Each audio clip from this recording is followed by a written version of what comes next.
이 시간에는 사학법인 미션 네트워크의 인가대안학교 남진석 위원장님 모시고요. 대안학교의 문제점과 해결 방안, 그리고 앞으로 나아가야 할 방향 등을 들어보는 시간 갖도록 하겠습니다. 안녕하세요. 안녕하세요. 네. 반갑습니다. 네, 반갑습니다. 제가 살짝 말씀드렸는데 우리 위원장님께서 자세히 좀 설명해 주실 수 있을까요? 네, 그럼요. 지금 우리나라 대안학교 운동이 1990년대 후반부터 지금 한 20년 이상 지속되어 오면서 나름의 그 역할을 참 잘 감당해 왔다고 볼 수가 있습니다. 그런데 최근 들어서 이제 여러 가지 이유로 대안학교 설립 붐이 계속되면서 인구는 줄어들고 있고 학령 인구는 급감하는데 대안학교는 오히려 엄청나게 늘어나는 과정 속에서 어떤 순기능적 측면보다는 역기능적 측면도 굉장히 많이 나타나고 있어요. 그래서 이 시점에서는 대안학교의 역할과 기능 그리고 앞으로 발전 방향에 대해서 또 새로운 관점에서 좀 고민을 해야 될 그런 시점에 와 있다. 그렇게 볼 수 있습니다. 네, 이렇게 2000년 초부터 불기 시작한 대안학교 설립, 정말 지금은 다양한 형태의 대안학교가 나타나고 있잖아요. 그 형태에 대해서 좀 말씀해 주실 수 있으실까요? 네, 처음에는 이제 대안학교 그러면은 학교에 부적응하거나 학교 또 학업 이런 거에 대한 좀 어려움을 느끼는 학생들을 대상으로 시작을 했지만은 네. 그 후에 이제 사회 상황이 바뀌면서 예를 들면은 뭐 탈북 이주민의 자녀라든지 또 다문화 자녀라든지 또 특별한 그런 핸디캡을 가진 학생들에 대한 특별한 교육이라든지 또 국제화가 되고 글로벌화가 되면서 그런 거에 대한 좀 더 탁월한 교육을 해야 될 필요가 생긴다든지 또 지역적으로도 도심지에 혹은 또 자연 친화적인 그런 산골 지역에 또 기숙사 학교로 운영된다든지 정말 다양한 형태의 대안학교들이 만들어졌어요. 근데 최근에는 어쨌든 이런 대안학교들이 전국에 한 1000여 개 정도 산재하면서 여러 가지 새로운 어떤 발전 계기를 모색해야 되는 이런 시점에 와 있다. 네, 정말 다양한 형태의 대안학교가 생겼고 또 앞으로도 더 다양한 형태로 생길 것이다 라고 말씀해 주신 것 같습니다. 일부에서는요, 대안학교를 위한 대안학교가 마련돼야 된다 이런 말이 있을 정도로 대안학교가 또 제 역할과 본래 취지를 살리지 못해서 좀 염려스러운 부분도 있는 것 같습니다. 네. 어떻게 생각하시나요? 네, 아마도 이제 나름의 그 의미를 가지고 의욕을 앞세워서 네. 성급하게 대안학교들을 설립 운영하다 보니까 우리가 기대에 못 미치는 어떤 교육 부실이 여기저기서 발견되고 네. 그래서 아마 대안학교를 위한 대안학교가 또 필요하다 이런 얘기까지 나올 정도가 됐잖아요. 네. 그렇지만 또 다른 관점에서 보면은 나름 그 가령 초중등교육법 60조의 3에 의해서 설립된 학교들은 그 학교 설립에 대한 법적인 준칙을 꼭 지켜야 되거든요. 그러다 보니까 교육 과정이나 교육 환경이 비교적 아주 그 잘 갖추어졌죠. 그래서 그런 학교들은 또 상당히 성과를 내고 있기도 합니다. 그래서 뭔가 지금쯤은 이제 모두 상생하기 위해서 새로운 방향을 어쨌든 모색해야 되는 시점에 와 있다. 그렇게 봅니다. 네, 이야기 잘 들었습니다. 이렇듯 대안학교의 문제점도 발생되고 있는데요. 그럼에도 불구하고 최근에 출산율이 급감하면서 취약 아동수 역시 줄고 있잖아요. 그래서 공립학교 폐교도 늘고 있고 주일학교도 좀 줄고 있는 상황에서 대안학교 수는 오히려 늘고 있다는 소식입니다. 왜 그럴까요? 네, 그거는 아무래도 학령 인구가 줄고 그렇지만 부모님들 생각에 일반 공립학교에 네. 학교 시설 환경이나 선생님들의 수준이 높아졌지만 공립학교에서 교육에 대한 만족도가 그리 높지 않은 것 같아요. 실제 공부는 뭐 학원에 가서 한다 이런 얘기가 나올 정도니까요. 그리고 두 번째는 아무래도 가치관 교육에 관한 문제인 것 같아요. 공립학교에서 예를 들면 뭐 동성애 문제나 성정체성 문제나 이런 부분에 대해서 네. 좀 국민들이 생각하기에 특별히 기독교인들이 생각하기에는 지나치게 진보적인 거 아니냐 이런 우려를 가질만 하거든요. 네. 그래서 우리 아이들을 마음 놓고 그 교육을 받게 할 수 있겠는가. 그러니까 차라리 대안학교에 가서 본인들이 원하는 가치관에 의해서 교육을 시키도록 하겠다. 이런 것이 아마 그래서 그런 부분에서 상당히 불편한 측면이 작용했다고 볼 수 있습니다. 또 한편으로는 각 대안학교들이 나름의 교육 경쟁력을 말씀해 주신 것처럼 갖추게 된다면 학생들이 이제 저절로 찾아올 것 같은데 현 시점에서 교육 수요자들이 좀 생각하는 교육 방향은 어떤 방향들이 있을까요? 네, 아마 자녀를 가진 학부모님들, 특별히 이제 크리스천 부모님들의 입장에서는 대안학교에서 반드시 영성 교육이 제대로 이루어지면 좋겠다. 영성 교육. 그렇습니다. 네. 최근에 이제 뭐 뉴 에이지, 포스트 모더니즘 이렇게 설명되는 이런 그 시대적인 시류들은 되게 이제 절대자에 대한 영향력이라든가 또 절대자에 대한 인정을 안 하거든요.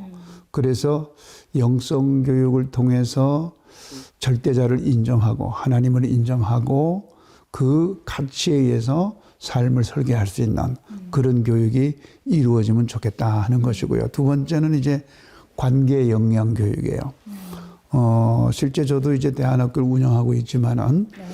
우리 학교에서는 이제 스마트폰을 못 쓰게 하거든요. 아예 못 쓰게 해요. 네. 그런데 그런 고백을 하는 아이들이 있어요. 손에 스마트폰이 없으니까 친구들 얼굴을 쳐다보게 된다고. 여러 가지 인공지능 또 뭐 IT 이런 기술 개발 때문에 정말 유용한 스마트 기기들이 많이 개발이 됐지만 그것이 그렇게 편의성을 주는 만큼 오히려 인간관계를 깨뜨리는 아예 인간관계 형성되지 못하게 하는 그런 측면이 있거든요. 그래서 대안교육이 이런 관계 영향을 강화시키는 쪽으로 가면 좋겠다 하는 이런 이제 기대를 하고 있죠. 네. 세 번째는 글로벌 영양 교육이에요. 21세기는 이제 지구촌이 하나라고 그러잖아요. 그렇죠. 그리고 국내용으로 사람을 키워놓으면은 국내 시장에 국한돼서 역할을 할 수밖에 없기 때문에 그래서 글로벌 시장에 가서도 자기 역할을 충분히 할 수 있도록 그런 글로벌 영향을 키워주는 게 좋죠. GDP 기준으로 보면은 우리나라 국가 총생산이 전 세계 모든 국가의 총생산의 2%가 채 안 되거든요.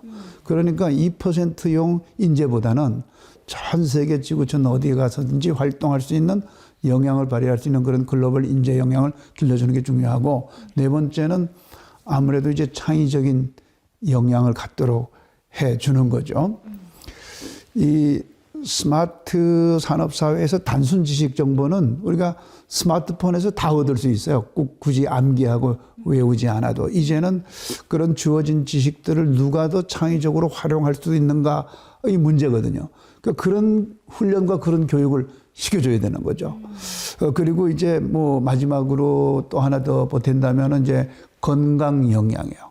사실 덩치는 커지고 키는 커졌지만은 건강이 되게 안 좋거든요. 전반적으로. 그렇죠. 또 지구촌의 이 오염된 환경들이 우리 건강을 제대로 지켜가기 어렵게 만들고 있어요. 그래서 학교에서 특별히 사춘기 시절에 있는 아이들에게 건강할 수 있도록 신체적으로나 정신적으로나 영적으로나 그 건강의 기반을 만들어주는 거 이게 굉장히 중요한 거예요. 이런 교육들이 지금 대안교육에서 꼭 이루어졌으면 하고 바라는 거죠. 네. 방금 위원장님께서 말씀해 주신 대로만 교육의 방향이 흘러간다면 정말 최고의 학교가 되지 않을까라는 생각이 드는데요.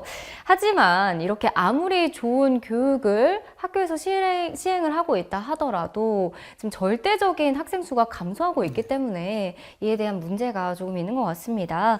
제가 듣기로는 한국 교회나 기업, 또 기관 단체들이 이렇게 협력해서 이런 난국을 극복할 수 있는 정말 좋은 아이디어를 냈다고 하는데 어떤 건가요? 소개해 주시죠. 네. 사실 이제 이 이슈가 뭐냐면은, 개별 교회나 어떤 기관들이 대안학교를 운영하고 싶단 말이에요. 네. 근데 그분들의 그 의지도 살리면서 또 교육의 질도 향상시키면서 또 학령 인구로 급감하는 학생들의 그 충원율 부족에 대한 문제도 해결하는 요걸 이제 만들어 보는 거잖아요. 그래서 저는 이제 그런 부분에서 첫 번째는 이 초등학교 교육은요. 네. 사실 이제 뭐 굉장히 그 고난이도의 지식 체계를 가르치는 게 아니기 때문에 사실 좀 헌신된 분들이 개교에서 초등학교 정도는 만들어서 운영해도 큰 문제는 없을 걸로 보고요. 또 초등학교를 종사하시는 분들을 우리가 어소시에이션을 만들거나 이렇게 해가지고 그 영향을 강화시킬 수 있도록 도와드리고 소위 교사 연수라든가 학교 운영자들의 운영 기법에 대한 연수라든가 이런 거는 이제 해주면 되는데 네. 이게 이제 중고등학교에 올라가면 좀 달라져요. 중고등학교는 발달 과정도 아이들이 복잡할 뿐만 아니라 걔네들이 익혀야 될 기초 기반 지식 체계가 이게 보통 전문적이지 않으면 어렵거든요. 사실 대학교 선생님들보다 중고등학교 선생님들이 훨씬 역할이 중요하고 어려워요. 그런데 개별 교회가 다 제재금 학교를 가지고 그걸 어떻게 만족시킬 수가 있겠습니까? 그래서 이제 저는 이 중고등학교의 경우에는 이미 교육의 상당수는 그 성과가 검증된 학교들을 개별 학교나 기관이나 뭐 회사나 이런 데서 거기다가 이제 교육 선교사로 선생님들을 보내주는 거예요.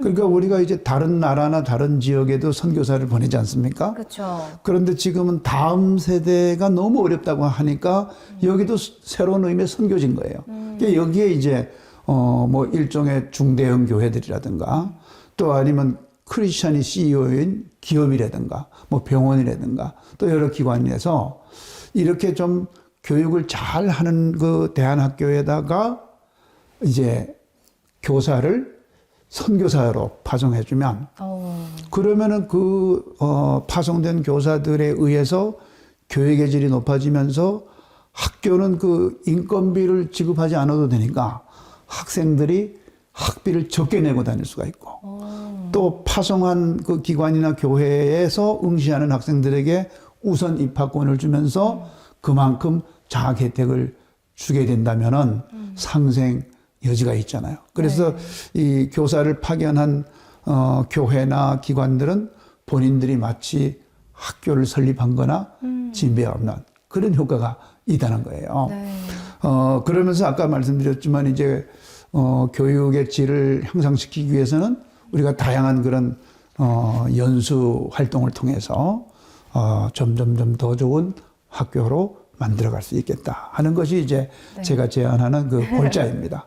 네, 말씀해 주셨던 것처럼 정말 이런 절차로 다양한 교회나 뭐 병원, 회사, 기관들이 많이 참여했으면 좋겠습니다. 저도 정말 기대가 되고요. 기도 많이 하도록 하겠습니다. 네, 감사합니다. 네. 최근엔 또 라틴 아메리카에 대한 교육 선교 대회를 또 계획하고 계시다고요. 설명해 주시죠. 그래요. 사실 이제 저희가 학교를 운영하는 기관이지만 제 법인의 이름은 글로벌 선진 교육이거든요. 그래서 교육을 통해서 국가 발전이나 또 대륙의 발전 또 하나님의 사랑을 구체적으로 증거하는 그런 일이 벌어지기를 바라고 있죠. 그래서 저희가 올해 6월 말에 우리 라틴 아메리카의 빈곤 또 어떤 폭력적인 상황 그런 절망적인 상황을 우리가 어떻게 교육으로 도울 수 있을까 하는 고민을 하다가 6월 마지막 주에 과테말라에서 중남미에 있는 현역 초중고등학교 교사 1000명을 저희들이 초대를 해서 이 1000명의 교사들에게 STEAM 융합 교육이라고 그러거든요. Science, Technology, Engineering, Arts, Mathematics. 이걸 융합시킨다는 의미로 STEAM 교육이라고 하는데 저희 학교가 이 STEAM 교육에서 굉장히 성공적인 그 경험을 가지고 있어요. 이제 STEAM 교육의 마지막 단계가 아이들이 논문을 쓰도록 하는데 그 창의적 논문이 인정이 돼가지고 그 논문 때문에 어떤 학생은 소위 그 SAT라든가 이런 그 학력 시험을 보지 않고도 미국의 유명 대학에 엄청난 장학금을 받고 스카웃되는 뭐 이런 일도 있을 정도예요.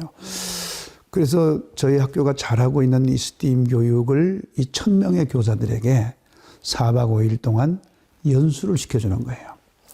그럼 이들이 새로운 어떤 창의적 교육에 대한 연수를 받고 각각 자기 학교에 돌아가서 교육을 발전시킬 뿐만 아니라 이 연수하는 기간 동안에 이분들에게 제대로 된 복음을 전해주는 거예요. 그럼 이분들이 이제 돌아가서 그 자기가 가르치는 학생들을 대상으로 이제 하나님의 사랑과 복음을 제대로 전할 수 있잖아요. 일석이조가 되는 거죠.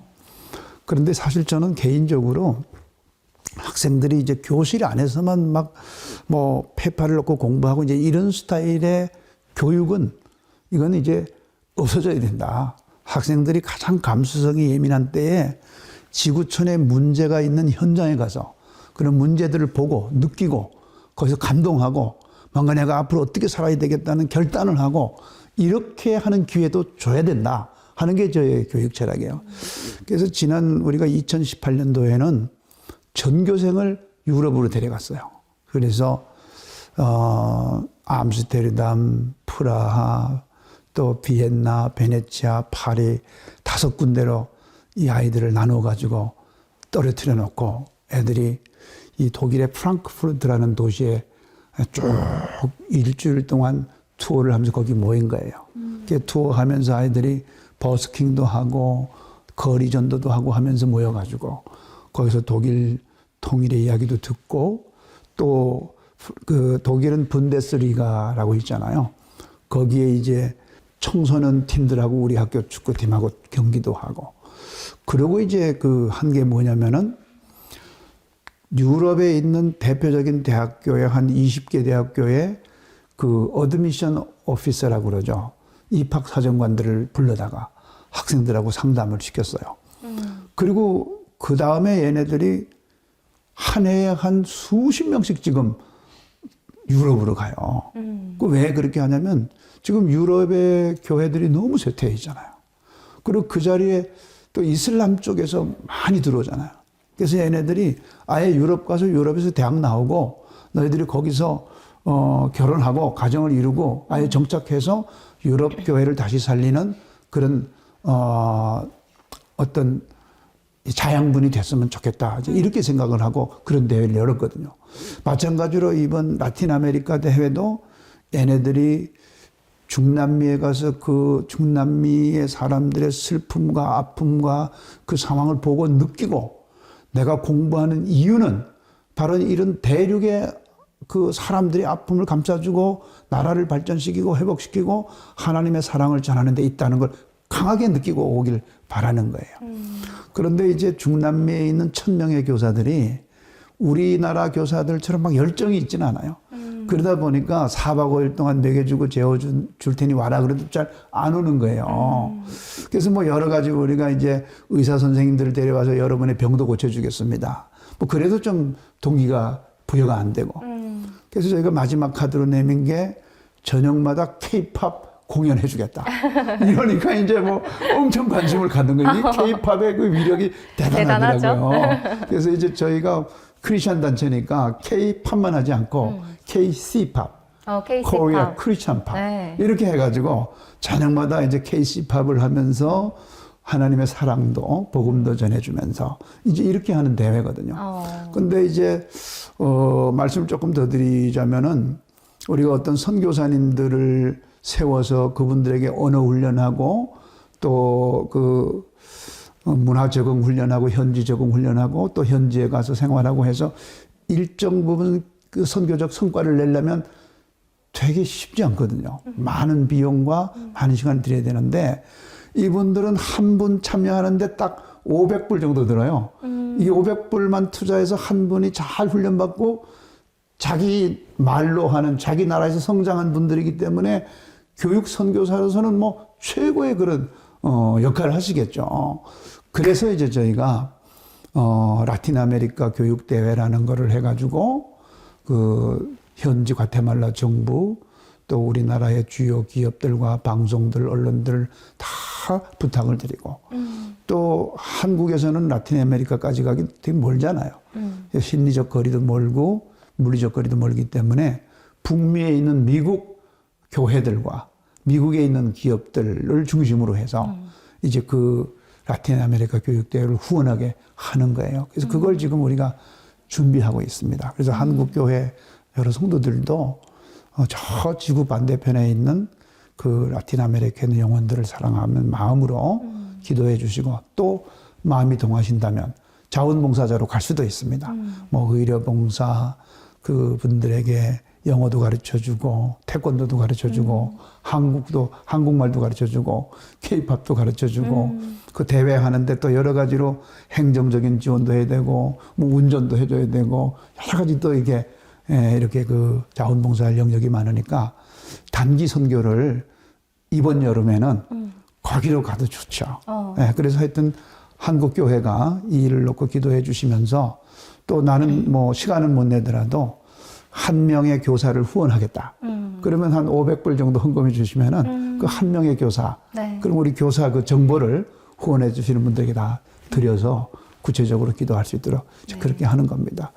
우리 앵커님께서도 많이 기도해 주세요. 네. 아니, 위원장님 말씀하지 않으셔도 말씀 끝나시면 제가 자원하겠습니다. 이 말씀 드리려고 했거든요. 네. 자원 가능할까요? 그럼요.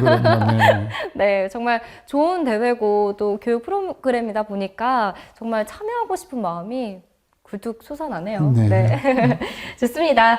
오늘 이 시간에는요, 사학법인 미션 네트워크 인가대안학교 남지석 위원장님 모시고요, 이야기 나눠봤습니다. 기독교 대안학교의 미래에 관해서 정말 자세한 이야기 나눠봤는데요. 끝으로 혹시 하시고 싶은 말씀 있으실까요? 네, 그 다음 세대를 바로 세우고 네. 또 하나님의 사랑을 힘있게 증거할 기독교적 가치관을 가진 인재를 길러내는 것은 어떤 식으로든지 해내야 되는데 네. 지금 이 시점에 와서는 그런 의욕도 중요하지만 이제는 마음을 모으고 지혜를 모아서 전략적으로 또 대사회적으로 인정받을 수 있는 그런 교육이 되어야 한다면 이번 제안드린 이 교육 컨소시엄이 정말 좋은 결과를 만들어냈으면 하는 그런 바람이고요. 전국 교회와 또 전국 성도들의 많은 기도와 성원을 부탁드리겠습니다. 네, 저도 함께 기도하도록 하겠습니다. 감사합니다. 이렇게 한국 교회가 다음 세대를 세우는 일은 하나님의 명령에 순종하는 일이고요. 또 대한민국의 미래를 세우는데 정말 중요한 사명감을 가져야 하는 일임을 잊어서는 안 되겠습니다. 교육은 선교의 가장 중요한 도구죠. 한국 교회의 미래도 그리고 대한민국의 미래도 교육에 있음을 잊지 말아야겠습니다. 오늘 말씀 전해주셔서 진심으로 감사드립니다. 감사합니다.